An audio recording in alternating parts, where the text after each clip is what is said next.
adresa sindicatelor, fetele au avut parte de o poveste de dragoste inspirată din Bazmul 1001 de nopți și transpusă în ritmuri orientale.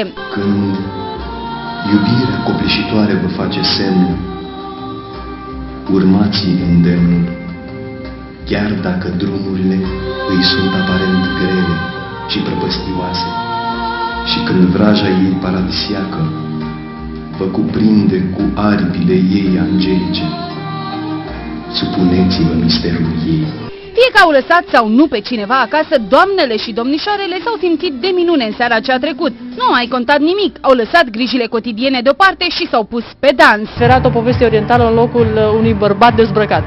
E mai simplu, da? Cum e spectacolul? Este minunat. Fetele sunt toate foarte frumoase, dansează excepțional de frumos, actorii sunt buni, ce pot să spun, este spectacol reușit. N-am lăsat niciun bărbat acasă, pentru că nu avem, dar pot să spun că ne-am hotărât să venim împreună la acest spectacol, invitată de un bărbat. Deși nu a stat lângă noi, ne-am simțit foarte bine împreună. Astăzi este ziua femeii, deci femeile trebuie să petreacă singure, să se simtă bine, să se distreze. Am încercat categoric să fie măcar un mic dar. Da. Cum ați primit dadul?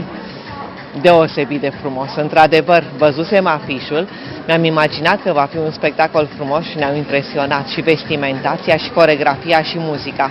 După numai câteva clipe, atmosfera s-a încins la maxim, iar dansatorii au coborât în sală și au dansat alături de fete.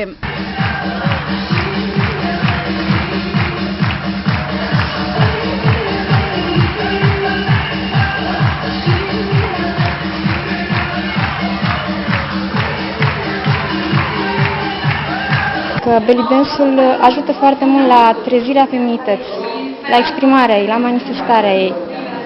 Depășește timiditatea, complexele de inferioritate, frica, pentru că în momentul dansului, ascultând muzica, ajungi să trăiești în prezent. Practic, orice femeie ar trebui să danseze, să nu stea în locului. Să știți, pentru că altfel se poate mai ușor accesa energia optimismului, a încrederii, a bucuriei, a veseliei și se pot depăși mai ușor asperitățile vieții cotidiene. Este un spectacol dedicat femeii și a misterului feminin, a frumuseții feminine. Asta am vrut să aducem cu el, această bogăție a feminității.